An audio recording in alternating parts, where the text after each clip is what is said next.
bulan, Jolin, trumpo, text at marami pang iba. Some Filipino games just show how creative we are. All we need are players and nothing else. Ang saya balikan ng ating kabataan. Kain, Tulog. laro, laro at laro. O ano? Game na? Pagkabilang kong 3, nakatago na kayo! Yan ang Pinoy kultura because our culture is cool. Sa patuloy na paghahatid ng balita at pagbibigay serbisyo publiko, kinilala ng prestiyosong Asia Pacific Broadcasting Plus Awards 2025 ang galing at dedigasyon ng Radyo Pilipinas. Patunay ito ng tapat na paghatid ng serbisyo sa mga Pilipino, maparadyo, TV at maging sa makabagong paraan ng paghahatid ng balita sa mundo ng social media. Sa pangunguna ni Presidential Broadcast Service Director Dindo Amparo kasama ang lahat ng kawani ng Radyo Pilipinas. Inaalay namin ang pagkilalang ito sa bawat Pilipinong aming pinaglilingkuran. Radyo Pilipinas! Radyo Publiko! Ito ang Presidential Broadcast Service Radyo Pilipinas! Radyo Publiko! ng Bagong Pilipinas para sa Bagong Pilipino. Naghahatid ng mahahalagang balita at impormasyon na guugnay ng pamahalaan sa sambayanan. Tulay sa himpapawid ng serbisyo publiko. Radyo Pilipinas. Radyo Publiko. Ang boses ng Pangulo. Sa Mega Manila, 738. Radyo Pilipinas! Radyo Publiko! Oras, 8 minuto makalipas ang alas 3 ng hapon. Tahanan ng OFW. Handog ng Department of Migrant Workers at Radyo Pilipinas. Radyo Publiko. Programang maghatid ng impormasyon sa mga polisiya, programa at mga hakbang ng DMW para sa kapakanan ng ating mga OFWs at kanilang pamilya. Tahanan ng OFW. Programang hatid ay agarang serbisyo publiko para sa bagong bayani ng bayan, para sa bagong Pilipinas. Tahanan ng OFW ng Department of Migrant Workers. Dito sa Radyo Pilipinas. Radyo Publiko.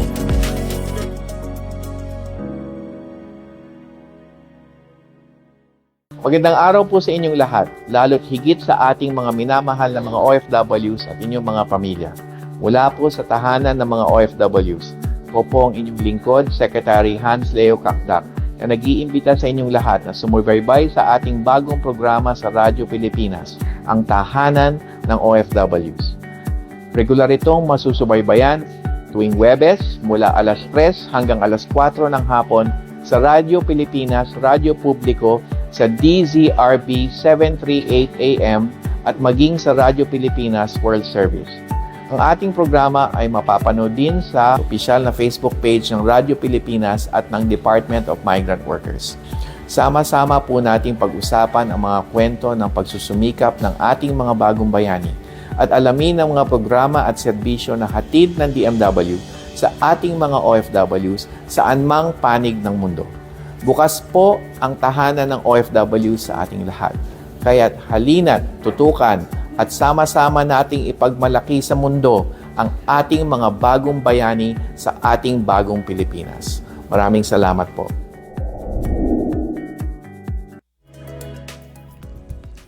Ayan, maulan na Huwebes po ng hapon at narito na naman po ang tahanan ng OFW. Medyo hindi maganda ang panahon nitong mga nakaraang araw. Ilang araw na rin na pabugsubugso, hindi tumitila, hindi tumitigil ang pag-ulan. Kaya yung mga kababayan po natin dyan, doble ingat and we hope that you're staying safe and you're staying dry. And of course, that's the condition here in Metro Manila. But we're hoping that our kababayans overseas, ang ating pong mga kababayang OFW naman sa ibang bansa, ay nananatiling tuyo at hindi naman din po naapektuhan ng anuman pong kakaibang weather disturbance. Ayan, muli po, Assistant Secretary Kiko De Guzman po mula sa National Reintegration Center for OFWs ng DMW. At kasama ko po ngayong hapon, syempre, ang ating co-host for this afternoon, Director Charles Tabu ng Land-Based OFW Concerns. Yes, salamat Asek at good afternoon sa ating mga kababayan all over the world. Kahit na maulan, partner, ang panahon ay tuloy-tuloy ang serbisyo saan mang panig ng mundo. Ayan, and speaking of bad weather ba? Actually, sabi nga ng iba, bad weather daw. Pero syempre yan po ay isang pribilehyo naman din ng mga hindi apektado, 'di ba? Pero bad weather kung maituturing dahil medyo matindi-tindi na rin tong pananalasa nitong ating may dumaan tayong krising, may Dante, may Emong, parang mukhang makukumpleto natin ng ilang pang mga letter at itong mga bagyo. And of course, all of this weather disturbances are actually enhancing or at least affecting yung ating tinatawag na habagat, kaya sobrang maulan nitong mga nakaraang mga araw. So, ingat-ingat po sa ating mga kababayan, lalo na po diyan sa may bandang Northern Luzon ngayon. Oo, partner. Oo, doon sa may bandang Ilocos at Cagayan, and then Central Luzon na rin. Dalawang bagyo 'yon. Nagkasunod, dinadala tayo ng dalawang bagyo, partner, si Dante. Si Dante sa kasi Emong. Si Dante sa kasi Emong nandun sa taas ngayon. I was looking at the map going here. Sabi ko ito na ba yung tinatawag ka ako na Fujiwara effect? Ayan, naalala ko yung term na yan yung Fujiwara effect, yung sayaw ng dalawang bagyo that they're actually influencing, pushing each other, and at the same time talagang nag-expect tayo ng malakas-lakas na mga pag-ulan dyan sa mga area na yan. So, alerto po tayo ha. Yan po ang kabilin-bilina ng ating NDRRMC at ng atin pong mga disaster-related offices. At speaking of disaster-related offices, syempre, bahagi po ng kahandaan din ng iba't ibang sangay at iba't ibang opisina ng gobyerno. Kabilang na po ang DMW at ang OWA. Uy, partner, sa DMW, bukas tayo magmula nung Monday. Yes. Oo.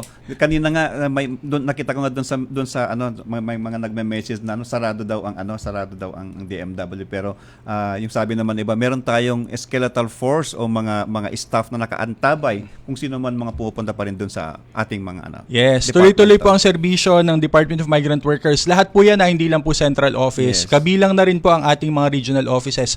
Kanina lang, shout out kay RD April ng DMW Region 4A sa Calamba. Nagtaas na daw ng alert level ang local government ng Calamba sa kanila kanina dahil mukhang may mga umaapaw silang mga waterway, but despite that may mga staff po tayo na nananatili at nandun sa opisina natin dyan sa Calamba.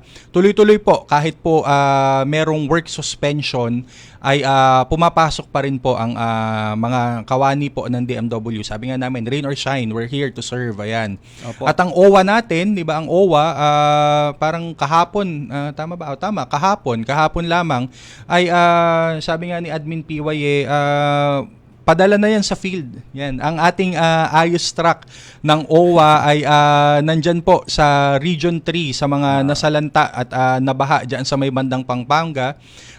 Kasama po dyan ang OWA Region 3, ang DMW Region 3 at sila po ay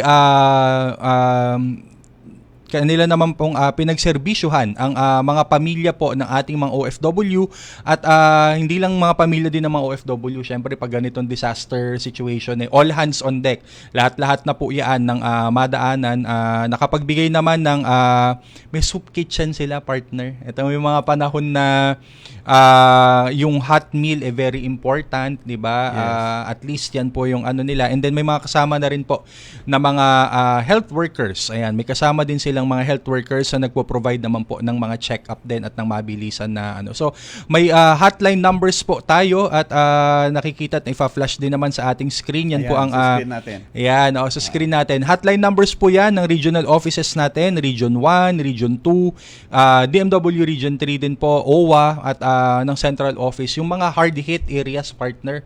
So, kung kayo man po ay may pangangailangan, lalo na po sa pamilya ng ating mga OFW, tumawag lang po, mag mag-message po kayo sa amin at agad-agad naman po kaming re-responde sa inyo. Ayan, at partner. Saka yung umulan man o bumagyaw, partner, tuloy-tuloy ang programa. Back to our Thursday Radio Habit tayo. At mapapakinggan nyo kami sa live ngayon sa ating official Facebook page ng Department of Migrant Workers at Radio Pilipinas Radio Publiko, at mapapanood din ito mamaya lamang sa RP World. Yan, oo. At syempre sa iba't ibang panig yan ng mundo. At yung mga mga OFWs natin sa ibang bansa, syempre naghihintay yan ng information. Yeah. Wag po kayong mag-alala. Tumutok lamang po kayo dito sa amin sa Radyo Pilipinas, at maya-maya iba't ibang mga programa ng Radyo Pilipinas. Yes. Ang ating mga kasamahan din ng mga field reporter ay talaga namang tuloy-tuloy din ang pagbabalita sa sitwasyon po kaugnay ng mga weather disturbances na ating nararanasan.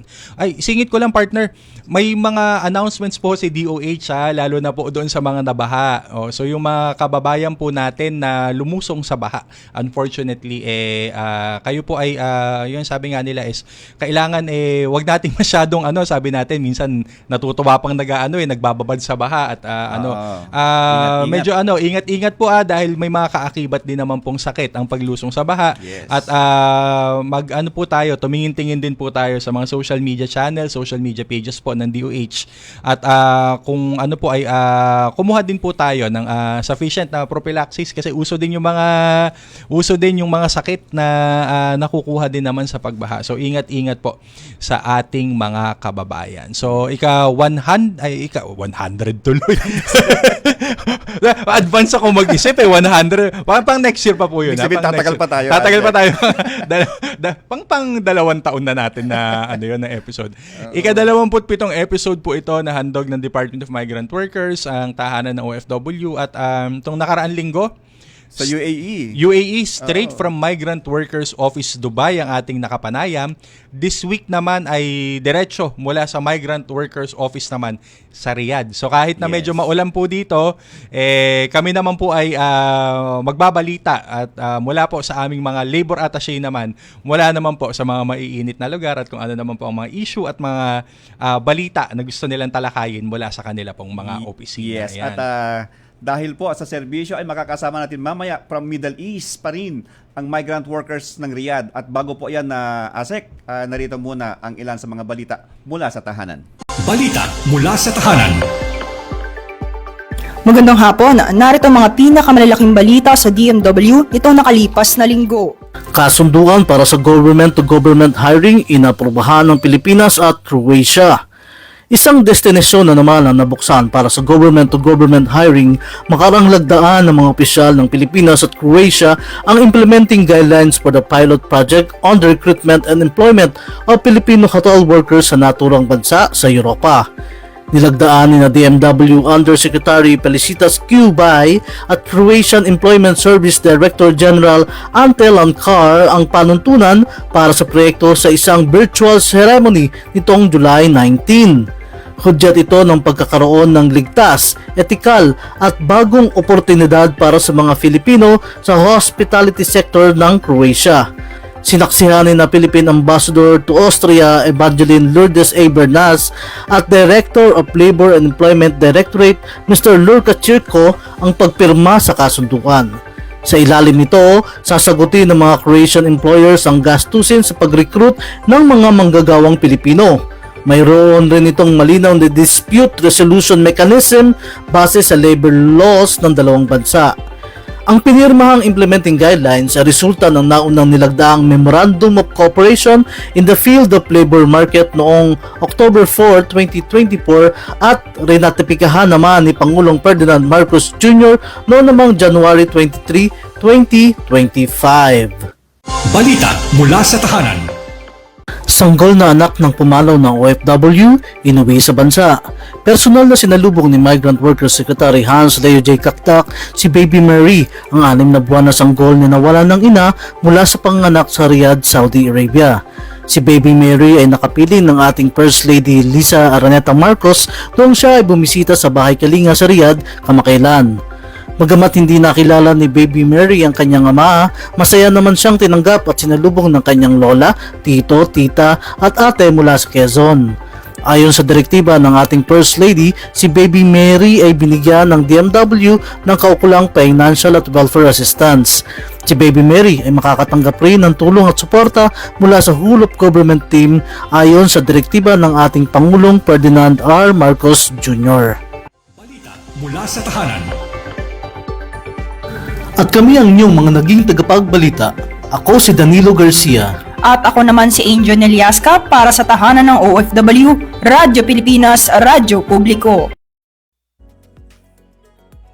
Ayan, partner, ang Croatia, ayan, ang pinakabagong labor market na ating binuksan. Ayan. So sa mga kababayan po natin na maraming naghihintay dyan kasi yung mga magbubukas pong trabaho dyan, lalo na po sa caregivers natin at sa ating tourism at hospitality workers ay malapit na pong buksan at dahil yan nga po ay atin na pong pinagtibay ang kasunduan sa pamamagitan po ng Croatia at ng Pilipinas pagdating po naman sa pagpapadala natin ng mga workers dyan sa Croatia. Nako partner, maraming mga nagtatanong tungkol dito may isa akong nakausap tungkol diyan.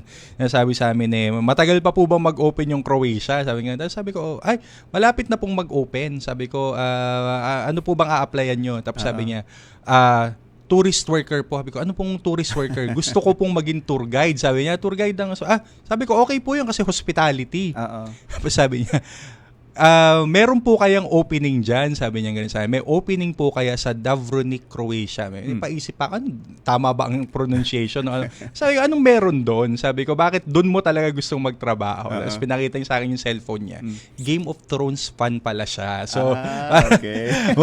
Sabi ko, iba-iba rin ang motivation ng mga ating mga kababayang OFW. Sabi ko nga, okay yan. Okay na motivation yan na gusto niyang doon sa Croatia magtrabaho nang dahil lang sa Game of Thrones. Sa Game of Thrones, ayan. Film location, King's Landing sa Game of Thrones, sa Croatia yan. Ayan, yan ang natin. At syempre, yan din yung natin sabi nga natin ROFWs, go to all places all over the world. And talaga namang yan po yung mga kagustuhan naman namin.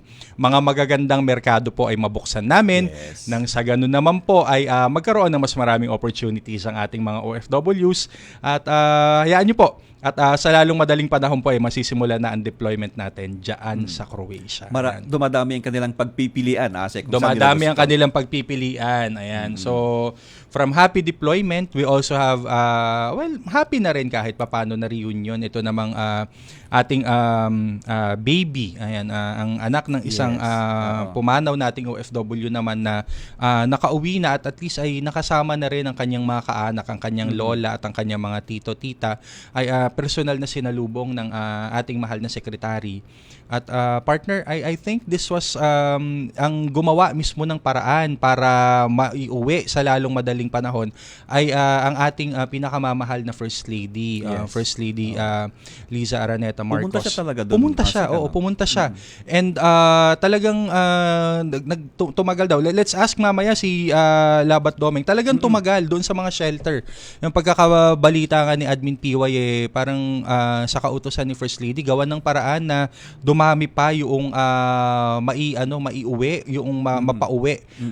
Lalo na yung mga kababaihan na mga OFW sa mga nasa shelter na naghihintay ng exit clearance. So, it was the First Lady who actually made it possible na sa lalong madaling panahon ay makauwi at makapiling na ng kanilang pamilya ang ating mga kababaihang nasa shelter, kababaihang OFW na mga nasa shelter natin sa Riyadh. Dito mo makita na malapit ang mga OFW sa pamilyang sa first family natin, syempre, di ba? At yan po yung natin. In fact, I think Asik Benny was there. Asik Benny was during that time, yung sa caravan at yung pag-iikot nga at pagpunta mismo ng ating mahal na First Lady sa mga shelter. I think we have a video regarding that one. Sige, pakita natin ng report ni Asik Benny. Magandang araw dyan, partner. At narito po ako sa Migrant Workers Office natin sa Riyadh. Live pong nag-uulat para sa atin pong bagong bayani ng mundo, OFW Servicio Caravan. First po ito dito sa Middle East. At pangalawa po sa buong mundo. Yung una po ay sa Hong Kong. At makikita po natin ngayon, maraming po tayong mga narito. May 12 po tayong partners na mga nagbibigay ng serbisyo at kasalukuyan po is ongoing po ang ating pong mga ginagawang services ng ating mga kababayan. So kung makikita po ninyo, narito po ang ating partners, ang Department of Social Welfare and Development, ang ating pong PSA, Philippine Statistics Authority at maraming pang iba. Ito po ay isa lamang sa mga serbisyo na binibigay base doon sa atin pong serbisyo caravan na atin pong inilunsad dito sa Riyadh. May kasunod pa po ito sa Al-Kubar, sa Jeddah.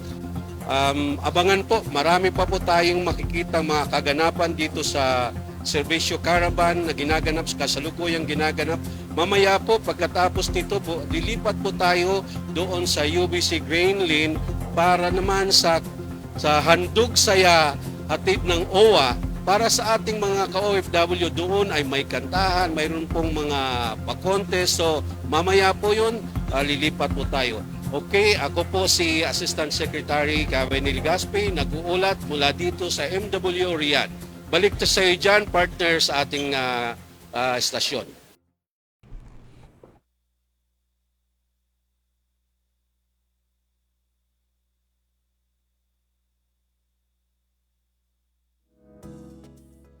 Kasama ang ating si Asik Benny na nagre-report nito lamang nakaraan. Oo, kasama ang ating of course First Lady, sila Admin PY ng OWA, sila Yusek Nikki, si Yusek Jun Rasul at iba't iba pa pong mga sangay at opisina ng gobyerno. And mamaya we'll get more details regarding that, partner, from Labor Attaché Doming Salanga of MWO Riyadh. Pero bago po yan mga kaibigan, atin po munang pakinggan ng isang flash report mula po sa ating Radyo Pilipinas reporter si DK Zarate regarding sa biktima ng leptospirosis dyan sa Maynila. So pakinggan po natin ang kanyang report.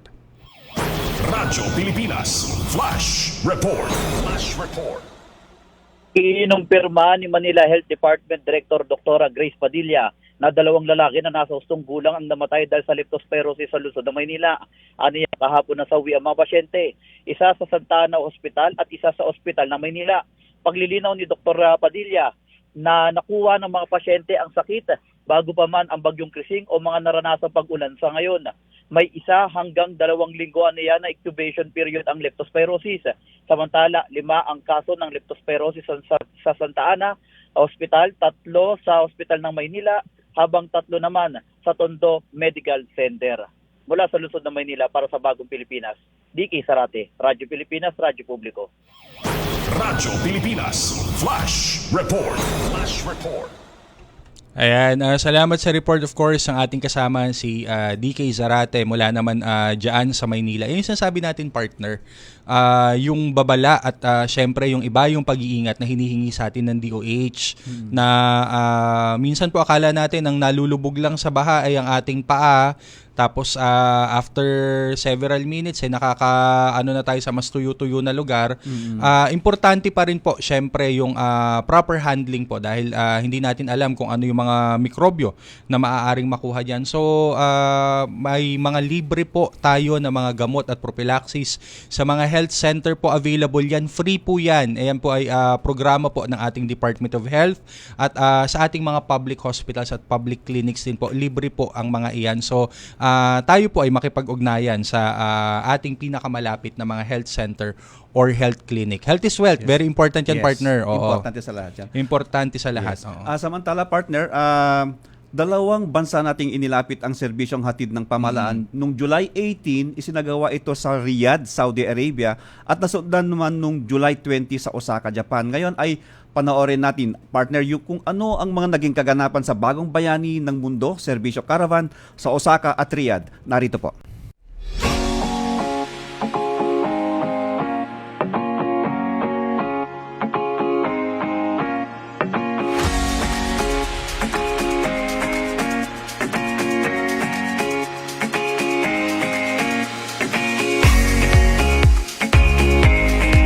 It is my honor and privilege to open the Bagong Bayan ng Mundo Serbisyo Caravan here in Osaka.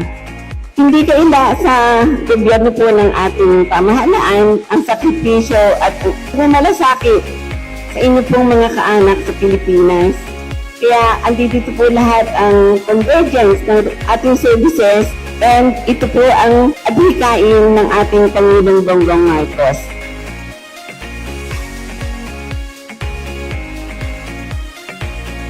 Sa unang-una, gusto ko silang pasalamatan dahil nandito sila ngayon. Punta sila dito para po sa atin, para po sa inyo. Binibigyan kayo ng halaga.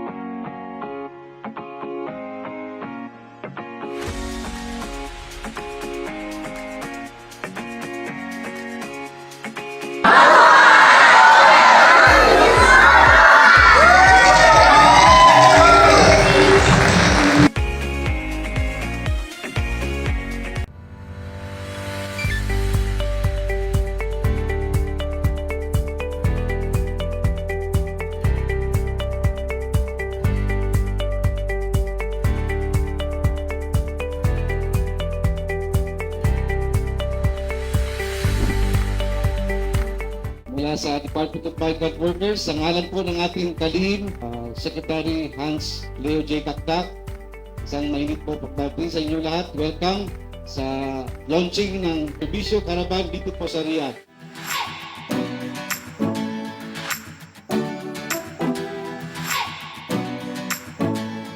Lagi ho nating hina-highlight na one government, one nation.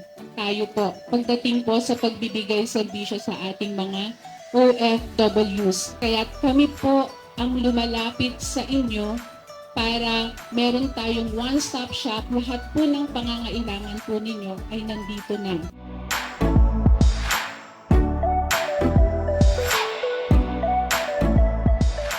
Mula sa puso ng tahanan ng OFWs, maraming salamat po sa suporta.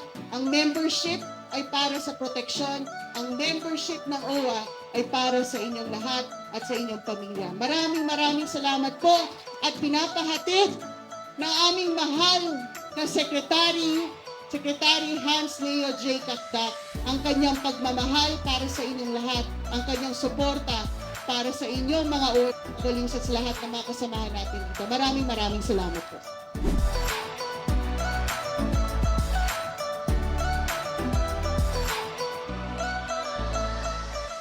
That po ay consistent sa ating pangako ng ating Pangulo na to bring the government closer to our people, a promise that ensures that every Filipino has the right to receive proper and meaningful services from the government, from legal assistance, social protection, to opportunities and business income. For all OFWs here in Saudi Arabia, we sincerely thank you for your sacrifices, hard work, and love for your family and country.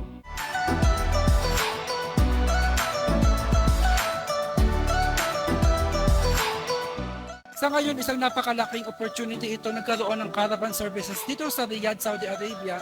Of course, marami tayong pwedeng nai-avail. At isa nga dito yung patungkol sa pagtatanong ko about sa pag-ibig. At nasagot naman po nila yung aking katanungan kasi po meron po ako mga housing loan. Para po kay President Bongbong Marcos, salamat po sa serbisyo ng OFW Caravan dito sa Saudi Arabia, especially sa Riyadh.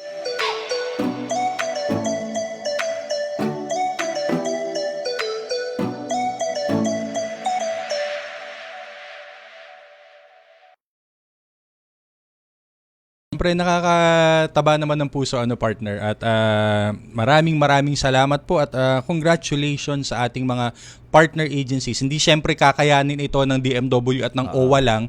Ang lakas po ng serbisyong ito ay mula po sa pinagsama-samang kilos siyempre ng iba't ibang sangay ng gobyerno.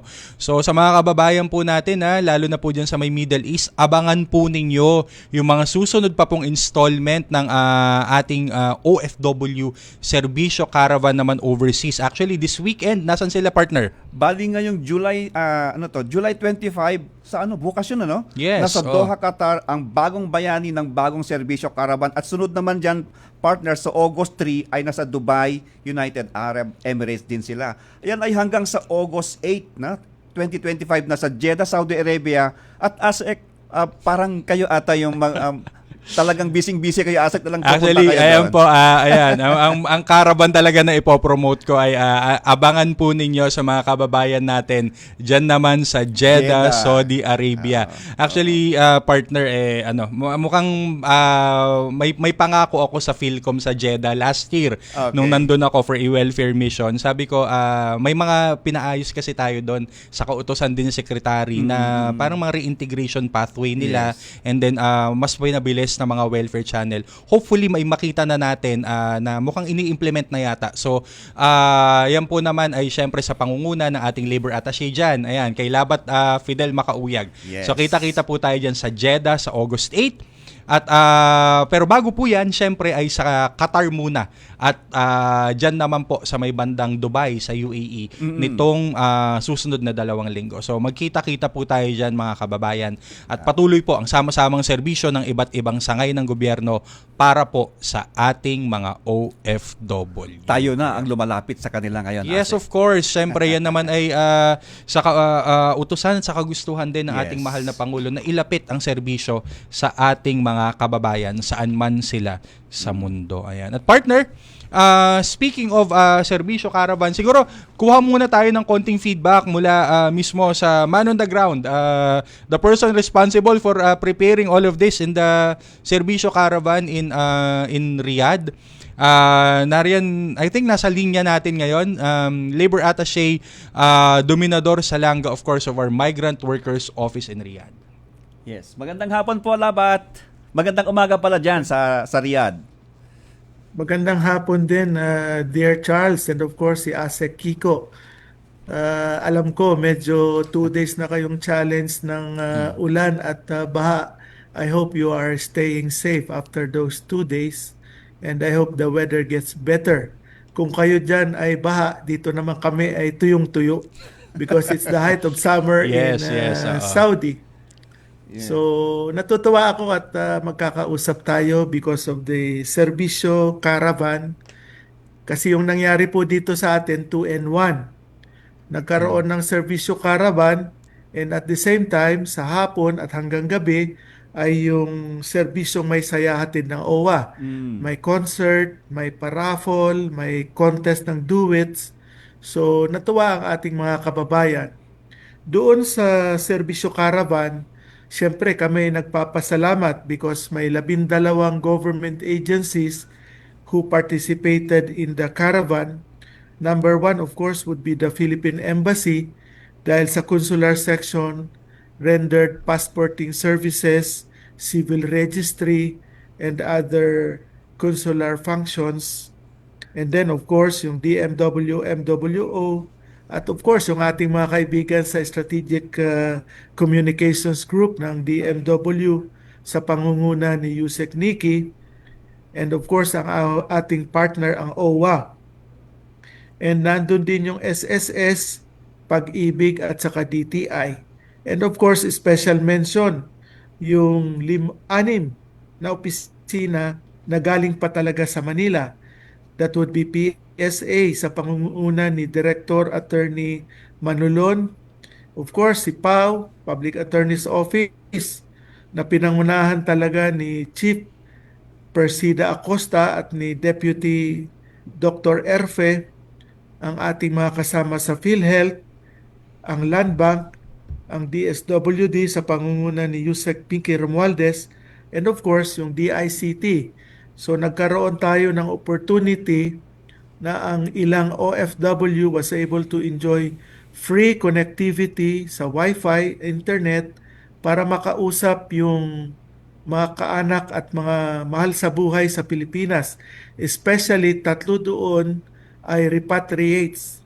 Isang lalaki, 2 babae, at nakausap nila ang kanilang pamilya at nalaman na on July 19, they are already traveling to the Philippines.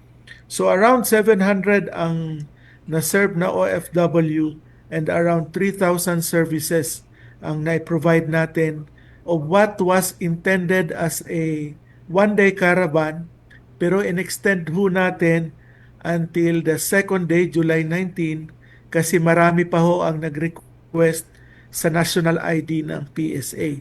So patok na patok ang PSA at saka ang PhilHealth who stayed until yesterday para mag-render ng serbisyo.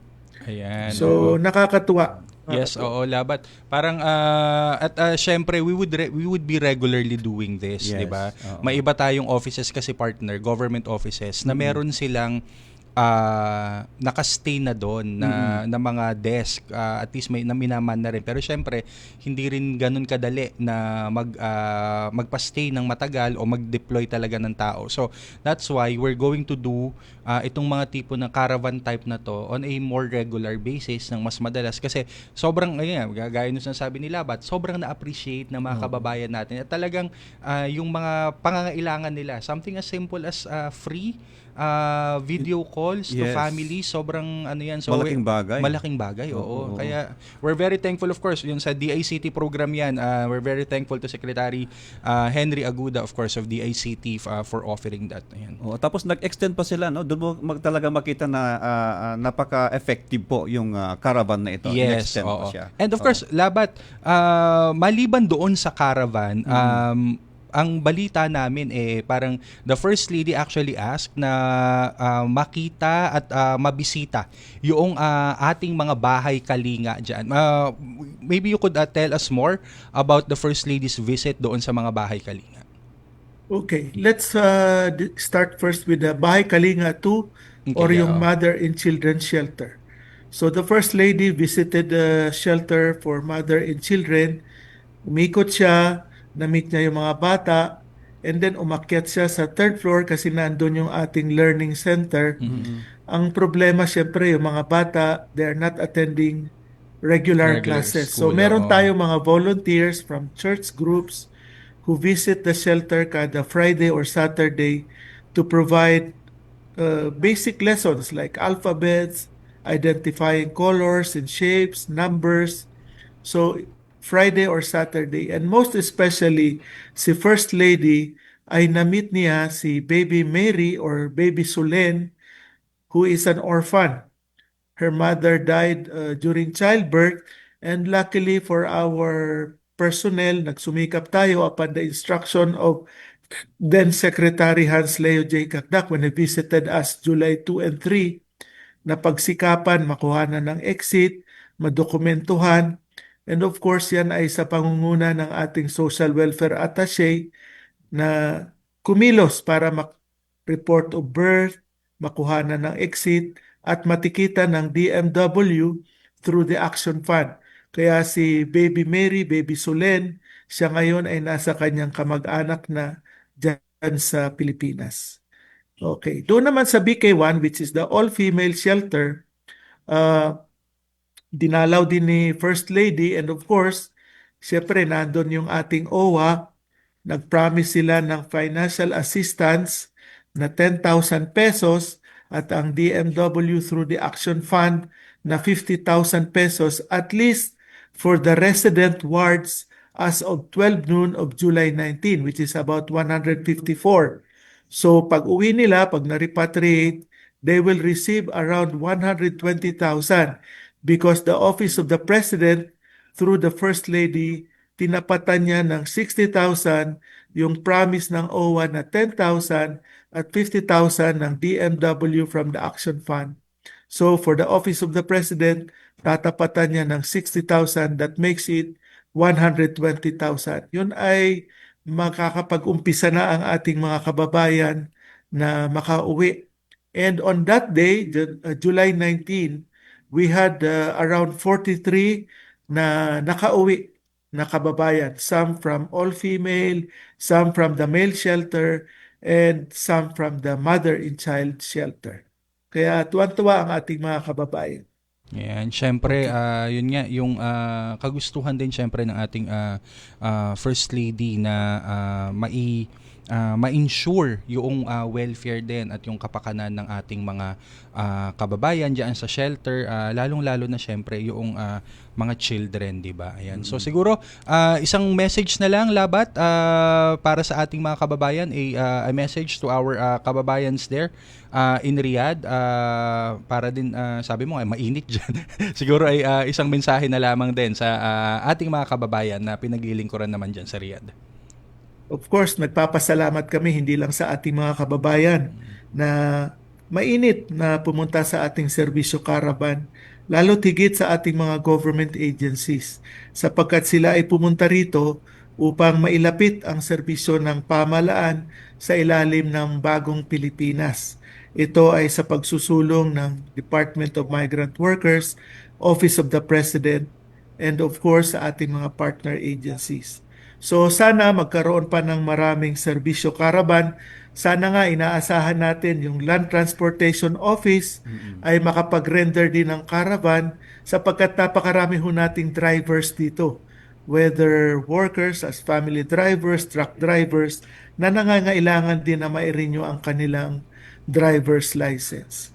And of course PRC, dahil doon sa mga professionals natin na kailangan din mag-renew ng kanilang nursing, dentist license. So hopefully in the next year and in the coming months, patuloy ang serbisyo sa ilalim ng DMW bilang tahanan ng OFW. Thank you. There you have it, of course. That's Labor Attaché Dominador Salanga of our Migrant Workers Office in Riyadh. And partner, nabanggit ni Labat Domeng ang serbisyo ng Professional Regulation Commission o ng PRC. Sa pagbabalik po ng tahanan ng OFW, mayroon po tayong isang maikli ngunit napakaganda at napakasayang interview sa isa pong OFW beneficiary naman ng programa naman po ng Professional Regulation Commission. Yan ay sa pagbabalik lamang po ng tahanan ng OFW. Calling all runners out there. Ipakita ang pagmamahal sa inang bayan at soberanya. Halina't makilahok sa takbo para sa West Philippine Sea 2025 sa Quirino Grandstand, Manila sa darating na July 27, 2025. Mayroon itong tatlong kategorya, 3K, 5K, at 10K. Race shirts are provided to all registered participants. Hayaan ang mga yabag ng ating mga paa ang maging simbolo ng nag-aalab na pagmamahal at pakikibaka para sa West Philippine Sea. Para sa registration at karagdagang detalye, bisitahin ang official Facebook page ng Philippine Information Agency. Isang mensahe mula sa PIA at ng himpilang ito. Ang inyong pinagkakatiwalaang Radyo Pilipinas, nasa TV na. Oo, nasa TV na.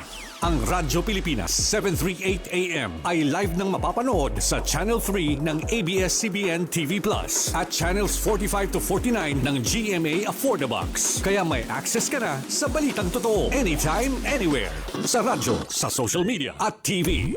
Radyo Pilipinas 738 AM. Tahanan ng OFW ng Department of Migrant Workers. Dito sa Radyo Pilipinas, Radyo Publiko.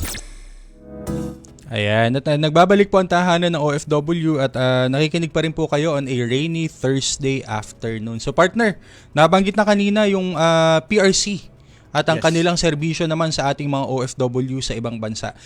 Sino ba ang ating guest at bakit ba very significant ang pinagsamang serbisyo ng PRC at ng DMW dito? Yes, ayun partner, ang bisita po natin live sa studio ay isang former OFW na isang inspirasyon din dahil sa kanyang nakamit bilang fourth placer, Asek. Wow. Fourth placer OFW na si Daisy Libron at kasama rin natin si Engineer Alden Salazar ng ang school owner ng SCSIT o Salazar College of Science and Institute Technology. Magandang hapon po Ma'am Daisy at Sir Alden. Good afternoon po. Yes, good afternoon po sa lahat ng listeners ng Radyo Publiko or Radyo Pilipinas. Ayan, syempre, Dear Charles, meron kaya yatang ano dito? May report ba tayo tungkol dun sa, may short interview tayo prior dun sa show kay Ma'am Daisy. Yes. Naka-ready ba ang ating dyan? Sige, pakinggan nga natin ang ating maiksing panayam lang kanina before our show kay Ma'am Daisy. Top 4, yan ang nakamit ni Dane C. Lerio Libron, isang OFW sa Taiwan na nagtatrabaho bilang Foreign English Teaching Assistant sa isang public school sa Pintong County. Nagpapasalamat ako sa DMW, sa PRC for this opportunity. Actually, a year before, nagplan ako mag-take. So, babalik ng Pinas, dito magti-take. Dahil kasi sa joint effort ng Professional Regulation Commission o PRC at ang Department of Migrant Workers or DMW sa pagdaraos ng Special Professional License Examination sa abroad, mas napadali ang pag-apply sa board exam para kay Dane C. Sa Taipei mismo kinuha ni Dane C ang exam. Ang espesyal na examen para sa mga OFW professionals ay isinagawa sa 7 bansa, ang UAE, Kuwait, Saudi Arabia, Bahrain, Qatar, Singapore at Taiwan. Bago sa Taiwan, naging kindergarten teacher muna si Daisy sa Shanghai, China sa loob ng 2 taon. Kahit abala sa trabaho, siningit ni Daisy ang online review sa gitna ng kanyang schedule. May mga kaibigan din siyang education graduates na kasalukuyan ay kasambahay sa Taiwan, kaya may mensahe siya para sa kanila. May mga ano naman kasi, online resources. So, whenever you have time, pwede naman nilang basahin. May mga PDF files online you can find. Tsaka meron ding mga tutorials sa YouTube. So, we are already lucky kasi meron ng mga ganun. 40 years old na si Daisy, pero patunay siya na hindi hadlang ang edad sa pagtupad ng pangarap. Pagkatapos maipasa ang board exam, nag-umpisang pumasok ang mga oportunidad. May job offer mula sa Salazar College of Science and Institute of Technology at mula sa National Reintegration Center for OFWs ng DMW. Right now, gusto ko munang i-enjoy yung pag-work abroad. Oo, mag-i-explore. Tapos, but I'm not closing any doors po. Maybe in the near future, makakapag-decide na ako na mag-settle down din eventually sa Philippines. Gaano man katagal at kahirap ang landas ng isang OFW, ang lisensyang pinangarap ay kayang maabot sa sipag, tiyaga at pagtitiwala sa Diyos at sa sarili. Ayan. At yan po syempre ang ating maiksing panayam kanina. Maiksing panayam mo, partner, kay Ma'am Dane C. Siguro, ang ano lang natin dito, partner, is we're also very thankful to the partner institution, yung kanyang eskwelahan na talaga namang nagtaguyod at kila engineer. At syempre, sa kanilang school sa Cebu. Ayan. Sir, marami pa kayong mga estudyante na mga former OFWs or mga OFW din ngayon? We have a lot po. We have from criminology, from mga teachers, from engineers. We have an upcoming maritime inspection sa maritime din. Ang dami-dami. We've been founded since 82, so we're about 42, 43 years going. So a lot of them are out of the country. Ayan. At syempre sir, there would be opportunities for them din kasi dun sa kanilang pagbabalik din naman dito ay natutulungan din, lalo na yung mga katulad ni Ma'am Daisy na ngayon pa lang din nagsisipag-exam. Yes, when they get back, yung hinahanap nila po is how to be accredited, how to gain more experience, how to be valued more overseas, knowing that yung Filipino po is the OFW of choice. Yes, so there's about 2.2 million of us. Yes. We have to stop and send our gratitude sa kung ginagawa nyo as a Kiko and to charge for the service that you do sa OFWs nationwide globally. Ayan po. At Ma'am Daisy? Ma'am Daisy, isa kang inspirasyon, no? Maikli lang, no, kasi wala na tayong oras. Ma'am Daisy, for after 19 years, paano mo na dala-dala at nahawakan pa yung natupad mong iyong pangarap? Ano po yung sekretong ginawa mo doon? Kasi ginawa ko po yung inspirasyon, yung idea na I've always wanted to have a permanent and stable job, either here sa Pilipinas or abroad. So, passing the exam was an opportunity for me para ma-realize ko yung dream ko po. Ayan. At syempre, 'di ba kanina nakausap nga ni Ma'am Dane si Sec at nabanggit nga yung programa natin sa DMW.